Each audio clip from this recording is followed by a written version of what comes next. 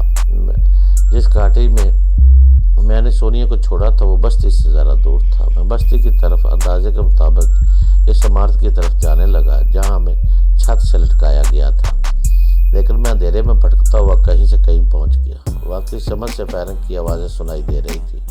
آس پاس کے تمام مکانوں کی بتیاں بجھ گئی تھی۔ کچھ سمجھ نہیں آ رہا تھا کہ فائرنگ کون کر رہا ہے۔ وہ آدھی گولی میری طرف بھی آ سکتی تھی۔ میں ایک مکان کے سائے میں چھپ کر بڑی سنجیدگی سے سوچنے لگا کہ ایسے ہنگامے کے دوران اس جزیرے سے نکل جانے کی کوشش کرنا چاہیے۔ ایسے گمنام جزیرے سے چور بدماش سمگلروں سے کبھی خالی نہیں رہ سکتے۔ سمگلروں کے اس گروہ سے دوسرے جرائم پیشہ لوگوں کے تعلقات ہوں گے۔ اگر یہ مریں گے تو دوسرے ان کی جگہ آ جائیں گے، لہذا ہمیں ایسی جگہ سے نکل جانا چاہیے۔ لیکن ایک مشکل آن پڑی تھی۔ ایک ماں اور ایک چھوٹا سا بچہ، اس کی حفاظت کرنا ضروری ہو گیا تھا۔ ایسے وقت سبھی اپنی اپنی جانیں بچا رہے تھے۔ میں اور سونیا بھی یہاں سے کسی طرح فرار ہو سکتے تھے، لیکن یہ کوئی مردانگی سی مجھے گوارا نہیں تھا۔ اس لیے تو سبھی خطرات میں لے لیتا تھا اور کسی طرح بچ بھی نکلتا تھا، مگر انسانیت کا یہ تقاضا یہ تھا کہ خطرات کا سامنا کیا جائے۔ ایک بچہ ابھی اس دنیا میں آیا ہے، جینے کا حق لے کر آیا تھا۔ میں اسے اس حق سے محروم نہیں کرنا چاہتا تھا۔ میں اس مکان کے سائے سے نکل کر دوسرے مکان کی طرف بڑھنے لگا۔ میں یہ معلوم کرنا چاہتا تھا کہ فائرنگ کہاں سے ہو رہی ہے اور عمارت کہاں ہے جس میں گولہ بارود ہے۔ میرا خیال تھا کہ سونیا سونگنے کی حس کا سہارا لینا تب بھی ذخیرہ تک نہ پہنچ سکتا، کیونکہ اب چاروں طرف بارود کی بو پھیلی ہوئی تھی۔ مجھ جیسا آدمی اس بو کو اپنے اطراف محسوس کر رہا تھا۔